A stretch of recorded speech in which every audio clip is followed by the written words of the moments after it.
Beri aku 1.000 orang tua, niscaya akan kucabut Semeru dari akarnya. Beri aku 10 pemuda, niscaya akan kuguncang dunia. Itulah ucapan legendaris dari Presiden pertama Republik Indonesia, Insinyur Soekarno. Kalimat Bung Karno tadi menunjukkan betapa masa depan sebuah negara atau bangsa dan bahkan peradaban berada di pundak generasi muda. Dalam semangat perayaan Hari Sumpah Pemuda, kita akan ulas 4 pemuda masa kini alias generasi Z yang mengguncang dunia. Kita mulai dari dataran Skandinavia. Nama Greta Thunberg cukup santer terdengar 3 tahun belakangan.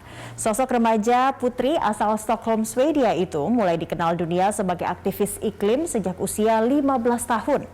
Pada 20 Agustus 2018, perempuan bernama lengkap Greta Tintin Eleonora Ehrman Thunberg itu mulai melakukan mogok sekolah untuk iklim. Selama 3 pekan berikutnya pada jam-jam pelajaran sekolah, dia duduk di luar gedung parlemen Swedia guna menyerukan kepada pemerintah untuk melakukan tindakan nyata terhadap perubahan iklim. Dengan kekuatan media sosial, aksi Greta segera mendapatkan perhatian publik. Setelah Oktober 2018, aktivisme Greta berkembang. Dari yang tadinya hanya aksi protes sendirian, ia mulai ikut dalam berbagai demonstrasi di banyak tempat di Eropa. Melakukan beberapa orasi yang terkenal membuat pengikutnya di medsos makin bertambah. Setelah Desember 2018, perempuan kelahiran tahun 2003 itu hanya melakukan aksi mogok sekolah pada hari Jumat. Slogan Fridays for Future ciptaannya menginspirasi aksi-aksi mogok sekolah untuk perubahan iklim merebak di banyak belahan bumi. Pada 15 Maret 2019, aksi yang dipeloporinya kian membesar. Bukan simsalabim jika Greta menginspirasi 1,4 juta orang turun ke jalan dalam 2.200 aksi di 125 negara. 6 bulan kemudian jumlahnya makin menggelembung. 4 juta orang di 150 negara yang sebagian besarnya adalah pelajar turun ke jalan pada 20 September 2019. Aksi ini tercatat sebagai aksi protes untuk perubahan iklim terbesar dalam sejarah. Fenomena ini mengingatkan kepada pemikiran Edward Norton Lawrence tentang efek kupu-kupu. Lawrence berteori, kepakan sayap kupu-kupu di hutan belantara Brasil dapat menciptakan tornado di Texas beberapa bulan kemudian. Sosok generasi Z yang mengguncang dunia selanjutnya datang dari dunia olahraga. Adalah Momiji Nishia, gadis Osaka kelahiran tahun 2007 yang menggemparkan Olimpiade Tokyo 2020 lalu. Momiji adalah atlet cabang olahraga skateboard yang memenangkan medali emas untuk nomor Women's Street setelah mengungguli skor Raisha Leal, skater peringkat kedua dunia dari Brazil, dan Funa Nakayama yang sama-sama dari negeri Sakura. Dan patut pula diingat, ini adalah untuk kali pertama skateboard dipertandingkan dalam Olimpiade.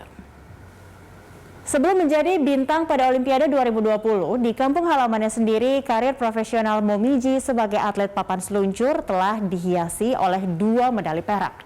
Yang pertama ia raih dari X Games 2019 di Minneapolis, sementara yang kedua dari kejuaraan skateboarding dunia di Roma pada Juni lalu. Perempuan bertinggi badan 1,5 meter ini masuk kualifikasi untuk mengikuti Olimpiade 2020 karena menempati urutan kelima dalam Olympic World Skateboarding Rankings.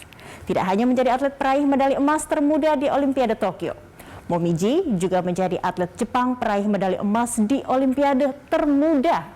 Lantaran saat memenangkan kompetisi ini 3 Agustus lalu, Momiji masih berusia 13 tahun 330 hari.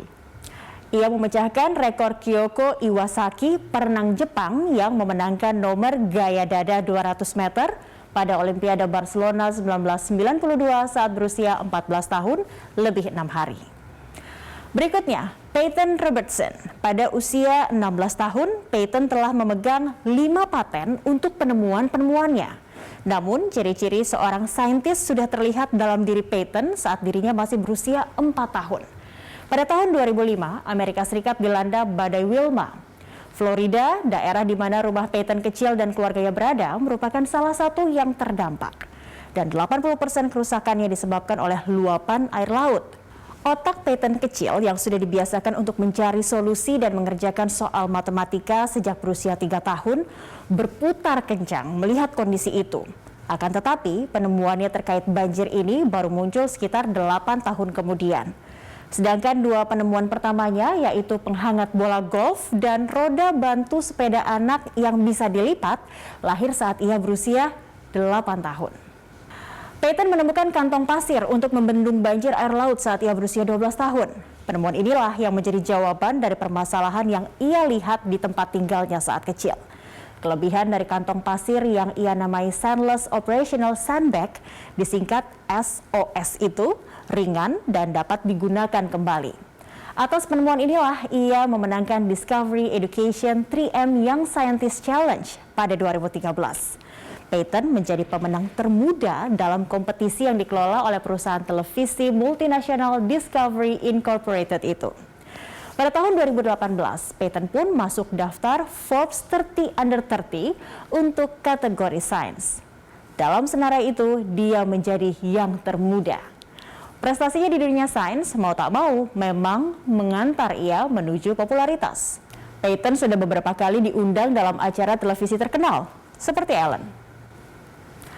Generasi Z yang mengguncang dunia selanjutnya datang dari Indonesia. Dia adalah Joey Alexander, pianis muda kelahiran Denpasar, Bali tahun 2003 yang menjadi orang Indonesia pertama yang mencicipi tangga lagu Billboard 200, yakni saat album debutnya My Favorite Things menerobos masuk dan duduk di peringkat 174, hingga akhirnya berhasil nangkring di peringkat 59 pada Januari 2016.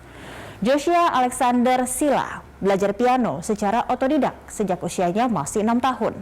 Hal ini karena Joey lahir dari dua orang tua pencinta musik jazz, khususnya Louis Armstrong. Di usia 8 tahun, Joey berkesempatan main bareng Herbie Hancock ketika musisi jazz Amerika Serikat itu datang ke Jakarta. Pada kesempatan itu, Hancock berkata pada Joey bahwa dia percaya Joey memiliki bakat besar dalam dirinya. Dan pada hari itulah Joey memutuskan untuk mendedikasikan hidup pada musik jazz. Setahun kemudian, Joey memenangkan Grand Prix di Master Jam Fest, kompetisi jazz untuk semua usia di Odessa, Ukraina, yang diikuti 43 musisi dari 17 negara. Singkat cerita, album perdana Joey, My Favorite Things, dirilis pada Mei 2015, yaitu setahun setelah ia bersama keluarganya sudah bermukim di Amerika Serikat demi mengejar karir bermusik. Album itu menjadi tiket masuknya ke dalam nominasi penghargaan Grammy tahun 2016 untuk dua kategori, Best Improvised Jazz Solo dan Best Jazz Instrumental Album. Meski tidak memenangkan satu kategori pun, tapi standing ovation bagi penampilan Joey di Staples Center pada malam itu, termasuk dari Bruno Mars, akan menjadi sesuatu yang akan terus diingat. Album keduanya yang dirilis tahun 2016, Countdown, kembali masuk nominasi Grammy Awards.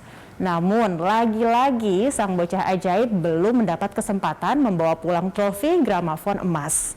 Pada tahun 2018, Joey memenangkan salah satu nominasi dalam AMI Awards.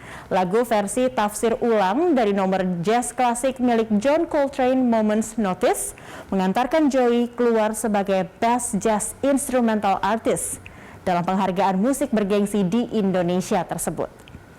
Joey sudah menunjukkan diri sebagai mutiara yang kian berkilau saat terus diasah.